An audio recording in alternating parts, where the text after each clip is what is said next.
Boa tarde, pessoal. Sejam todos muito bem-vindos. Boa tarde ao pessoal que nos acompanha de casa, pela internet.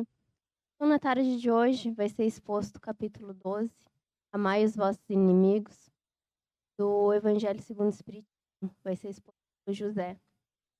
Mas antes de começar, queria fazer um pedido, né? Para quem está aqui, para quem está em casa, para que se inscreva no nosso canal do YouTube. É SEBMVN, são as iniciais da casa. E que possam compartilhar o vídeo dessa atividade, de outras que vocês gostarem, com os amigos, com quem vocês acham que possa se beneficiar desse conteúdo. Isso é muito importante para que o canal possa atingir mais pessoas, para que ele possa ser sugerido, que mais pessoas possam ter acesso a esse conteúdo, que tanto nos ajuda a viver, enfrentar as dificuldades, né, e entender a vida. E também já avisar vocês que no dia 13 de julho, um domingo, a gente vai ter mais uma edição do Mocotó. A gente já está vendendo os ingressos antecipados, com o objetivo de angariar recursos para terminar a obra da Casa ao Lado, que vai ser feita com o objetivo de ter um acolhimento, oferecer refeições e buscar, né, ajudar a reintegrar pessoas que estão em situação de rua, que estão em dificuldade. Bem? Então, eu desejo a todos uma boa palestra, uma boa atividade.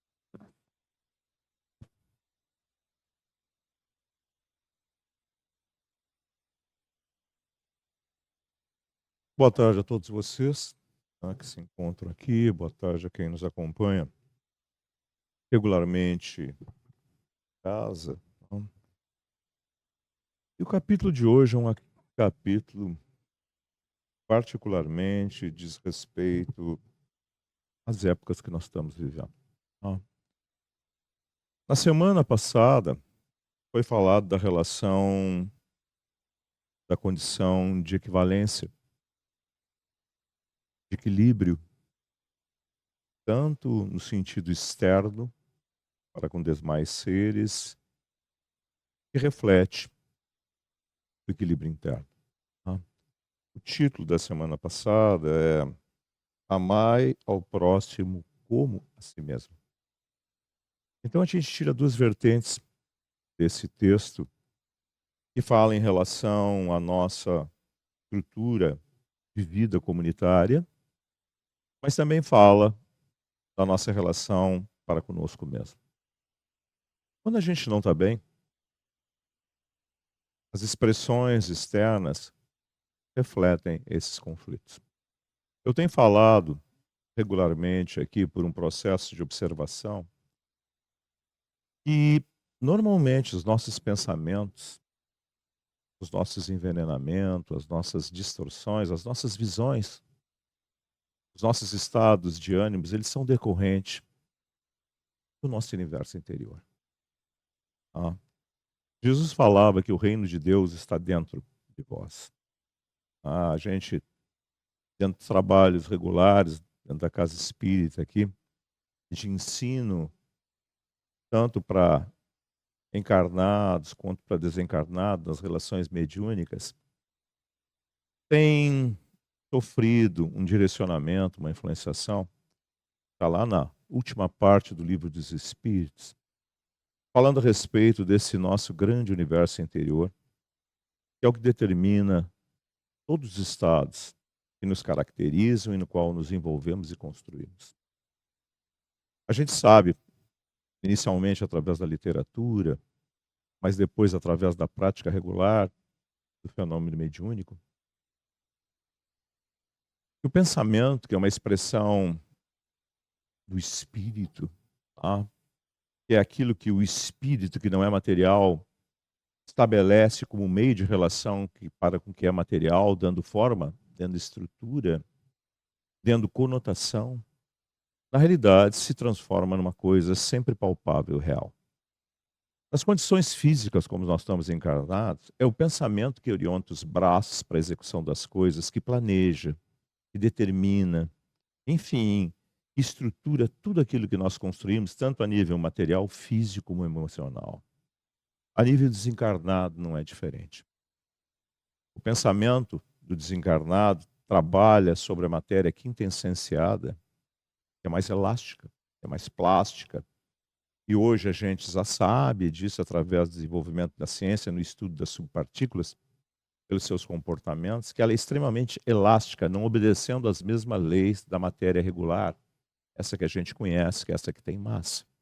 Então, construindo através do pensamento, que é uma manifestação dessas projeções do desenvolvimento dentro do tempo, que a ciência, no seu estudo, rotulou como arquétipo, desenvolvendo, então, através disso, as formas, conflitos, ou as formas enobrecedoras que determinam o meio e as conjunturas nos quais nos enquadramos. Dentro dessa estrutura toda, Jesus recomendava exatamente isso: harmonia. A harmonia produz harmonia, estabelece harmonia, constrói harmonia. Tanto física, do organismo biológico, mas também mental e emocional. Produzindo a todos aqueles que a cultuam, a mantêm, a desenvolvem, o equilíbrio inerente, o reflexo das suas personalidades. Então, esse é o objetivo primordial da criação. Quando Jesus se comparava, quando um jovem disse para ele que era bom e ele dizia que só Deus é bom, só o Pai é bom, ele estava fazendo uma referência crítica sobre si mesmo, buscando cada vez mais a harmonia, o crescimento, que é a característica fundamental da obra divina. Quando a gente observa a natureza em todas as suas modulações, e nós, os seres, estamos dentro da natureza, nós descobrimos que a harmonia é vigente e reinante, mesmo em nós, que na realidade, momentaneamente, e é momentaneamente, né, uma fração de tempo, e a gente sabe que o tempo é uma coordenada, é uma condição relativa à condição material, né, a física prova isso de forma rotulante. E mesmo dentro do tempo, no trânsito do desenvolvimento dentro dele, nós vamos nos autoaperfeiçoando no processo de necessidade. É da nossa intensidade interna, da nossa natureza, da nossa busca, a necessidade da felicidade. A infelicidade rotula o ser como alguém que está em conflito consigo e com Deus, produzindo todos os desares que nós conhecemos. Aí nós caímos no capítulo de hoje, que fala exatamente disso. Do momento que, na realidade, nós vivemos ao longo dos séculos e dos milênios, vindo do primitivismo, que se caracteriza pela insegurança, pelo não saber, e pela agressividade, que reflete exatamente o processo do medo e da defesa, criando as guerras de todos os tipos, externas, que são decorrentes das guerras internas. Então, fechamos a ideia com o capítulo começado na semana anterior. Hoje nós estamos vivendo isso no planeta de forma pungente. E Jesus definiu muito bem isso quando falou a respeito do futuro, que vocês encontram na Bíblia sob o título de discurso escatológico. A palavra escatológico tem uma referência a futuro. Na realidade, essa parte foi colocada como referência. Ele não usa essa palavra. Ele fala dos tempos. O final daquilo que estaria completamente fora de contexto, em função dos progressos das luzes, da compreensão, do desenvolvimento dos seres, que refletem o objetivo da sua criação. A iniquidade é uma coisa fora de propósito, fora de sentido. Uma coisa que se torna dantesca se nós a analisarmos mais profundamente. Nós estamos vivendo essa transição do amadurecimento. A transição tão falada planetária nada mais é do que o reflexo da transição interna dos seres que vivem. Nós nunca vimos tanta dicotomia. E a dicotomia reflete exatamente isso, a transição entre um estado e outro. Quando a gente está em trânsito entre uma coisa e outra, nada está definido. Nós não estamos mais nem no estado anterior, mas não chegamos no estado que vai vir a posterior. Nós estamos em trânsito. E o trânsito tem a característica das nuances daquilo que nós estamos abandonando para aquilo que nós estamos conquistando. E aí vem o reflexo desses conflitos oriundos, então, desse primitivismo ainda, os bastiões de criaturas que dentro dessa marcha evolutiva dentro do tempo, teimam ainda em manter uma coisa que nem nelas mais tem propósito. Fazendo uma referência prática, não somente a relação do que a gente vê na a guerra que está acontecendo agora entre Irã e Israel, entre Ucrânia e Rússia, e tantas outras que se desenvolvem de forma menor, mas que são costumeiras dentro do planeta, refletem exatamente esse conteúdo. E quando a gente olha o outro lado, o lado espiritual, que fomenta, que é o grande autor de tudo isso, afinal de contas, todos nós viemos desse mundo espiritual, e como bem define o Livro dos Espíritos, ele atua incessantemente sobre o mundo encarnado, através das ações, dessas emoções, desses pensamentos que norteiam a estrutura tipificada do ser dentro do. Então, como nós vemos que existe uma atuação maior, e isso vem sendo falado há mais de 25 anos, a gente tem recebido aqui, através das psicografias, orientações a respeito desse tipo de coisa, desse progresso que haveria do desequilíbrio aparente, porque os bastiões de seres que estavam contidos nessas relações de domínios que uns fazem sobre os outros no pós-morte, e que na fase encarnada ainda é um reflexo dessa situação. Notem que as guerras são decorrentes da tentativa de imposição de ideias, de conceitos de uns sobre os outros. Então, isso tem origem no mundo espiritual. E o que a gente vem comparando ao longo desses últimos 40 anos? Já está havendo progresso no mundo espiritual. Apesar das coisas serem mais dantescas, esses espíritos que se caracterizam por ser contrários estão muito mais impactuados no presente do que estavam no passado. E a gente sabe por quê. Porque a compreensão dinâmica e efetiva do Evangelho tem saído das páginas da fantasia, do misticismo e da ilusão e se transformado num conceito prático, psicológico, emocional, mental, espiritual, como vocês quiserem, de explicação de nós próprios, do desenvolvimento das nossas estruturas profundas e das nossas relações entre todos nós dentro dessa jornada de progresso e de evolução.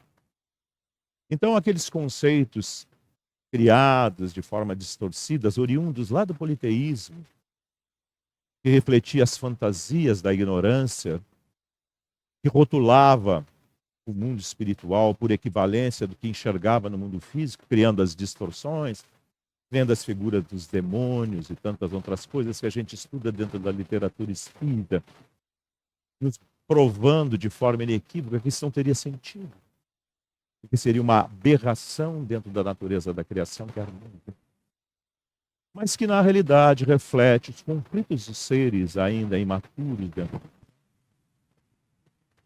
comportando-se, como muito bem definiu a psicologia, em cima dessas experiências mais primitivas, mais primárias, se vinculando a elas e criando esses comportamentos que a gente tem visto ao longo do tempo.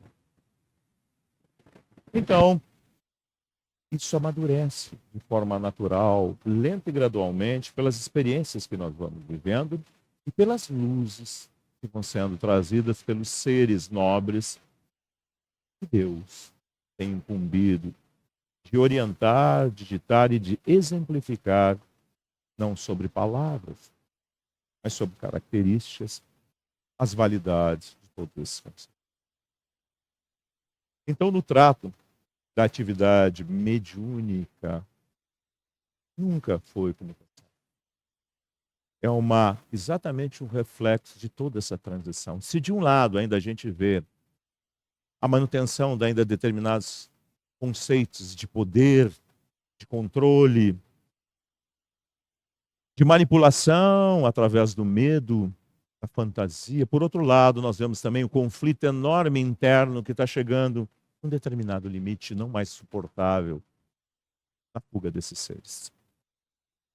Sendo a grande maioria deles, se não a quase totalidade, como toda regra, tem exceções, estão em transição interna de amadurecimento e de aceitação de novos valores.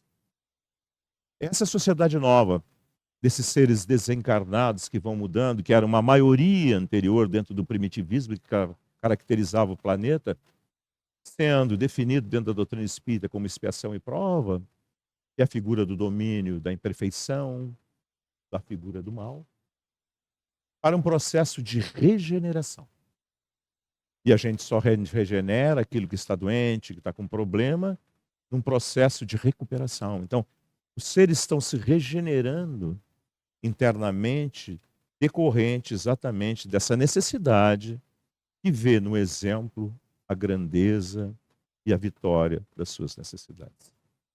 Então, esse conceito de desenvolvimento, que nasce naqueles que venceram as adversidades dentro de si mesmo, não tendo mais inimigos internos e, em consequência, não tendo mais inimigos externos, produzem o benefício da grandeza que motiva e que estabelece exatamente essa cedência natural aos conceitos vividos.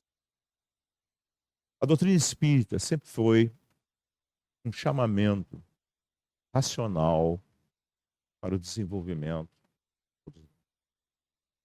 Na pergunta 919 do Livro dos Espíritos, onde está definido a razão da sua existência, Santo Agostinho diz que todos esses conhecimentos foram trazidos a nós e que todos nós que tomamos contato com eles devemos difundi-los, não como palavras, mas como maneira de ser. E evidentemente que quando alguém assim o age, ele motiva uma grande parte, mas essa parte remanescente ainda de conflito, critica, vexa, agride, assim como todos nós, que ainda temos mazelas e conflitos dentro de nós, uns mais, outros menos, gerando então os estados que nós conhecemos de ciúme, de animosidade, de cobiça, de insegurança, de domínio sobre os demais. Isso tudo acontece porque nós não conseguimos dominar nem a nós mesmos. Nós achamos que nós somos donos dos outros. Eu tenho falado aqui dentro da instituição espírita que nós não podemos desenvolver a nossa felicidade ao custo da infelicidade dos demais. Não é possível. A gente pode viver uma utopia, uma ilusão durante algum tempo, mas efetivamente tudo aquilo que a gente fomenta, desenvolve e planta, a gente colhe. E quem colhe, planta desequilíbrio sobre os demais é porque tem desequilíbrio em si.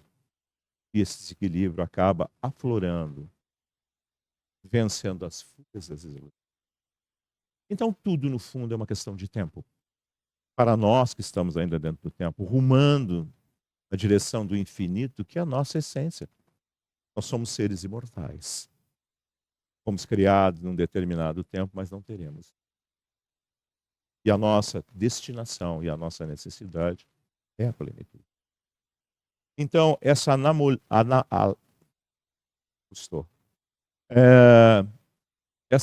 estrutura interna anômala, saiu a palavra, que é fora da natureza essencial do ser, que é o primitivismo ainda fruto das instâncias dos reinos anteriores, onde nós já passamos, no nosso modelo aqui, o reino animal, vão desaparecer dentro do tempo e suas consequências funestas. Nós que viemos aqui e que temos também essas estruturas em nós, se nós não mentirmos para nós, nós vamos ver como nós sofremos ainda, como nós temos ainda tantas inseguranças, tantos medos, tantas agressividades, como a gente mente, como a gente tem a necessidade de destaque, né? E essa necessidade de destaque revela só uma coisa: quando o indivíduo não acredita no que ele precisa desesperadamente que os outros vivam dizendo que ele é alguma coisa. Esse é o nosso mundo. O mundo a gente vive ainda em função das opiniões alheias. Notem, falo isso repetidamente para a gente parar para pensar. Olha as ferramentas midiáticas de comunicação de massa aí, né? Instagram, Facebook. O que os caracteriza?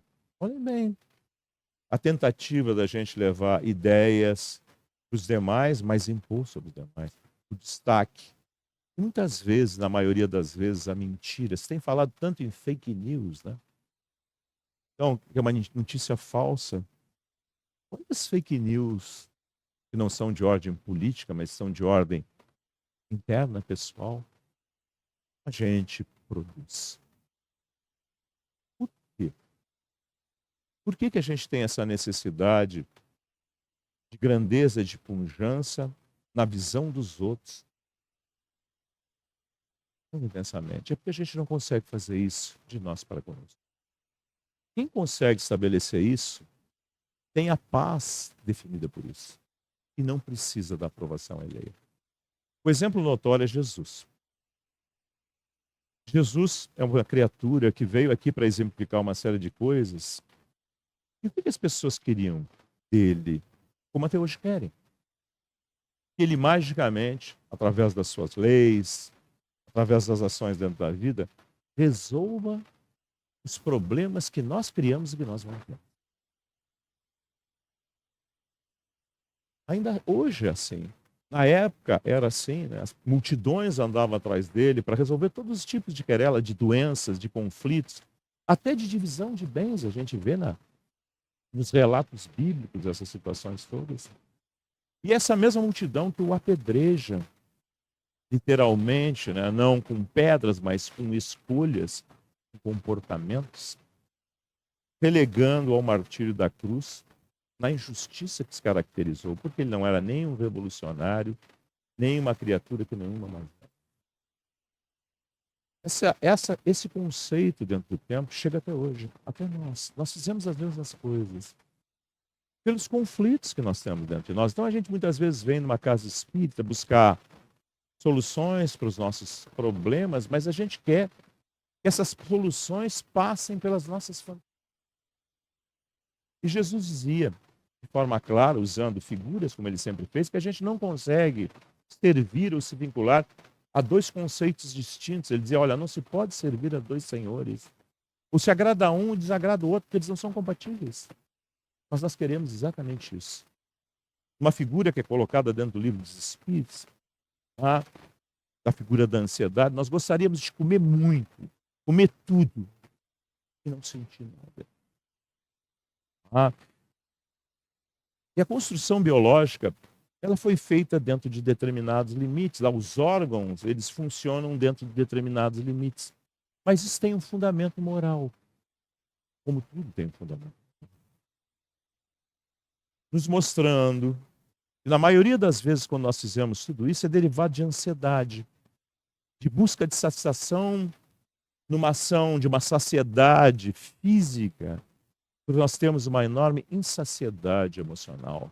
Notem que isso é verdade. Quando nós estamos com problemas, com dificuldades, nós queremos comer um sorvete, algo bom, e nós comemos compulsivamente.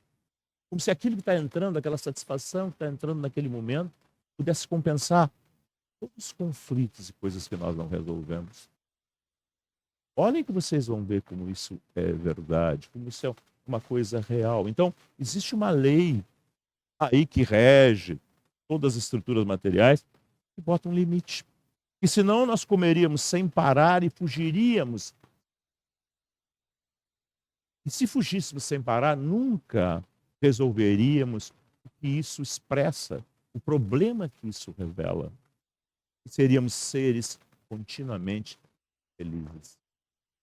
E a obra divina não contempla essa situação, estabelecendo que todos os seres da criação, obras de Deus, devem chegar à perfeição. E a perfeição é a plenitude, a felicidade. Sendo o erro uma contingência do primitivismo em desenvolvimento. Então, a gente aprende que não há castigo.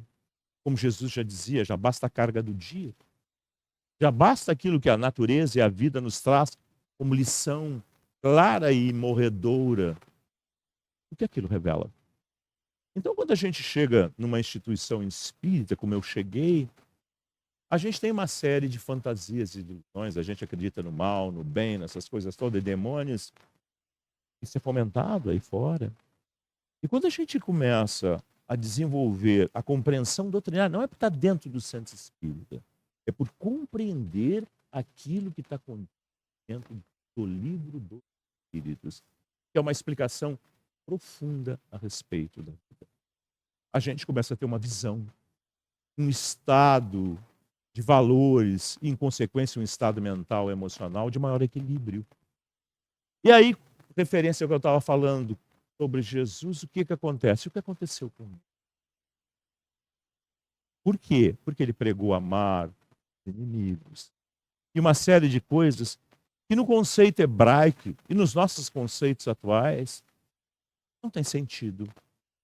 Nós queremos amar os nossos, as nossas coisas e manter as nossas. Como toda a sociedade, pela média, faz isso, o que isso gera? O que nós vemos? Disputa, conflito, guerra. Essas guerras que iniciam dentro tumultuam os lares, nos domínios que as esposas e os esposos querem determinar entre si, na imposição de características e não de união, como Jesus falava em ser uma só carne, que seria dois corpos que não podem se fundir, mas ter uma direção comum, por atividade, por bem-querência, por necessidade efetiva de verdade, de diálogo real e profundo. Isso construiria a estrutura da base familiar muito mais equilibrada, muito mais grandeza. E isso produziria sobre a prole, sobre os espíritos que renascem, sobre a tutela de aprendizado, um exemplo e um estado vivo de valores presentes dentro dessa unidade de seres de equilíbrio e de grandeza. E as mazelas que todos os envolvidos são portadores seriam diminuídas pelo autoaperfeiçoamento. Mas o que nós vemos? Nós vemos justamente. E notem, o que forma a sociedade são os seres que compõem a família. E se a família tem conflitos, a sociedade também tem. E se a sociedade tem conflito, o país tem conflito. Se os países têm conflito, geram-se os conflitos de todas as áreas. Então notem que nós temos guerras internas, temos guerras dentro das nossas casas, temos guerras dentro da nossa sociedade, temos guerra dentro do país, temos guerras dentro do planeta. Pela desarmonia que nos caracteriza. E afinal de contas, quem é o inimigo? Alguém que pensa, que age diferente? Seremos nós, senhores, tuteladores da verdade absoluta e da virtude total? Nós nunca olhamos os defeitos que nos caracterizam. Pela intolerância, pregamos democracia, harmonia, respeito à natureza, respeito às diversidades. Mas na prática, o que nós fizemos? O discurso está mais na boca e nas palavras do que nos atos. Quando, na realidade, confrontados por essas diferenças que entram na nossa área de interesse particular, nosso discurso vai pelo chão. Então, notem, esse mundo espiritual de seres que convivem conosco, que tem mais ou menos esse mesmo nível de valor, é um mundo espiritual que atua e que fornece os seres que vão nascer e que vão estruturar a população do planeta ao longo de todos os tempos. Nesses ciclos de morrer e de nascer, para gerar experiências de progresso e de transformação. Mas se na realidade tudo continua sempre da mesma maneira, a tendência natural seria de quê? De manter o conflito. Então é por isso que sempre nascem criaturas mais equilibradas e elas se tornam notórias. Todos vocês conhecem o Chico Xavier, o Divaldo, a Madre Teresa de Calcutá. São expoentes comportamento equilibrado. E se a gente olhasse sem essa fantasia de fuga, que o Cal coloca eles em estados santificados, e olhasse em verdade os seres iguais a nós que eles são, nós veríamos que se tivessem muito mais criaturas assim, o mundo seria muito melhor. Mais do que isso, nós veríamos como eles são por dentro. E pensaríamos, se nós fôssemos assim, nós nos sentiríamos. Será que todos os conflitos que nós temos dentro de nós, repito, essas coisas todas que nos caracterizam, estariam lá presentes? Será que nós seríamos tão carentes assim, teríamos tanta essa necessidade de ser amados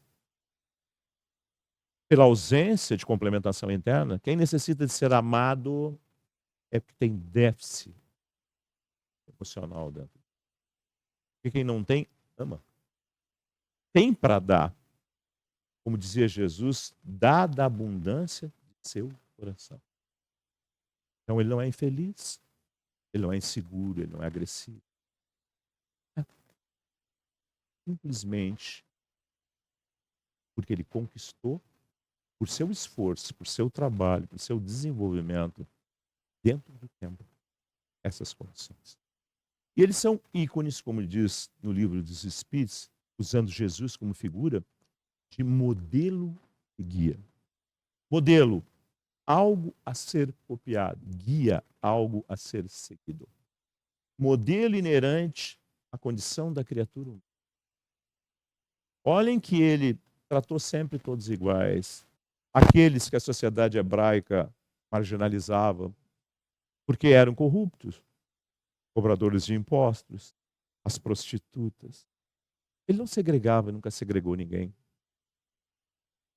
E nos herdou com a frase que os sãos não precisam. Então, o conceito espírita é baseado no Evangelho. Um chaveamento de compreensão dessa maneira. Não é fazer por fazer. É fazer porque a gente entende, sente e tem necessidade. Então, notem, e quem faz isso é infinitamente mais feliz. Porque a sua felicidade não é mesquinha apenas das suas fantasias, mas é de todos aqueles que ele consegue ajudar, encaminhar, libertar e ver em plenitude. Então, quando a gente trabalha com os espíritos que são contrários, que nos agridem costumeiramente, e vemos a transformação deles, a alegria interna que nasce disso, por uma visão, por um estado mais nobre, é enorme. E é aquilo que motiva todos os seres que trabalham dentro deste grande campo de desenvolvimento, de orientação para a felicidade dentro da vida, as motivações, apesar das perseguições, dos isolamentos, das incompreensões, dos ataques que sofrem sempre dentro do. Não importa para quem é assim o que os outros pensam ou fazem. Importa sim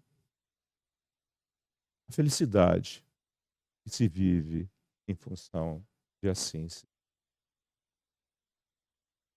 Jesus falava que era necessário que a nossa luz interna brilhasse, para que apagasse a nossa escuridão interna. Então, a gente vem numa instituição espírita normalmente para tomar paz, para escutar conselhos, para ser consolado. Mas lembre-se, a gente tem que pegar tudo isso, como quem chega pela primeira vez e toma contato com o livro dos Espíritos, como compreensão profunda e como transformação profunda da sua maneira de ver, de sentir. Porque senão nós vamos vir, quando nós estamos carentes, vamos se ajudar, depois a gente não quer mais, vai embora. A mesma coisa que fizeram com Jesus, não é diferente, é igual. E daqui a pouco, como nós não resolvemos as coisas, a crise volta. E o conflito permanece. E se permanece ao longo do tempo, começa a nos atuar na nossa estrutura biológica, construções das doenças que nós conhecemos, nas estruturas psicológicas, emocionais, as doenças mentais, emocionais, que na realidade são reflexos dos conflitos que nos caracterizam. Lembre-se que o grego, já há 4.000 anos atrás, já sabia disso. Se nós tivermos uma mente sã, nós teremos um corpo sã. Não é novo. O pai da filosofia, Sócrates, que é um dos espíritos, trabalharam na confecção do livro dos Espíritos, já pensava em tudo isso, já refletia tudo isso, trazendo luzes aos gregos, assim como em todas as partes, em todos os lugares do mundo. Sempre houve profetas de todos os tipos que encaminharam as civilizações para o amadurecimento. Nunca antes houve condições como hoje em dia, por causa das luzes que o tempo das nossas experiências nos proporcionou, de termos hoje condição de entender tudo isso que está sendo aqui colocado. A grande questão, no final desta tarde, para todos vocês que estão aqui, do corpo, fora do corpo, é o que nós vamos fazer com isso. Vai entrar por aqui e sair por aqui? Simplesmente? Ou nós vamos começar a levar isso a sério, vamos começar a nos olhar mais profundamente, nos conhecer, que é a razão do livro dos Espíritos, identificar, sem mentiras, aquilo que a gente ainda mantém e desenvolve, estabelecer um firme propósito, não para com os demais, mas conosco mesmo. Reforma íntima, todo mundo já ouviu falar disso e é uma base espírita. Mas reformar, repito para vocês, é pegar alguma coisa que existe, que está deteriorada, que está, na realidade, precisa ser modificada, atualizada, recuperada, e se é íntima, é interna. Então é isso que nós temos que fazer. Não adianta a gente vir para o centro espírita simplesmente para ouvir, para tomar paz, ou para entrar nos trabalhos regulares de estudo, e só estudar por estudar. Ao contrário, como dizia Jesus, a quem muito foi dado, será pedido. Quem sabe não pode pretextar ignorância. E o que isso causa nesse universo, nesse reino interno? Mais cedo ou mais tarde, a realidade daquilo que já nos chega começará a trabalhar na nossa transformação necessária. Por isso, que tem um capítulo do Evangelho segundo o Espiritismo que se chama Bem-aventurados. A aflição é uma transição entre um estado de primitivismo e endurecimento para um despertamento. Nós não conseguimos mais simplesmente negar, desprezar o conflito. É, na realidade, uma manifestação de amadurecimento. Será necessário mantê-lo a condições extremas? Ou será que nós podemos, perante a presença dele, administrá-los e transformá-los e cumprir a sua função, que é de educação? Devemos, todos que estamos aqui hoje, pensar sobre isso, mas pensar profundamente.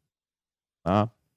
Não adianta a gente apenas olhar a televisão, ficar aflito, ou ser atingido porque o petróleo vai diminuir de passagem lá no Estreito de Hormuz e vai afetar a nossa economia, e o supermercado vai subir. E tudo isso mostra que o mundo é todo negro. Então, vamos pensar que as relações de harmonia dentro do mundo chegam sempre às nossas casas. Mais cedo ou mais tarde, todos nós que estamos agrupados em um mesmo planeta, teremos a necessidade efetiva e real de sermos mais harmônicos. Pensemos nisso.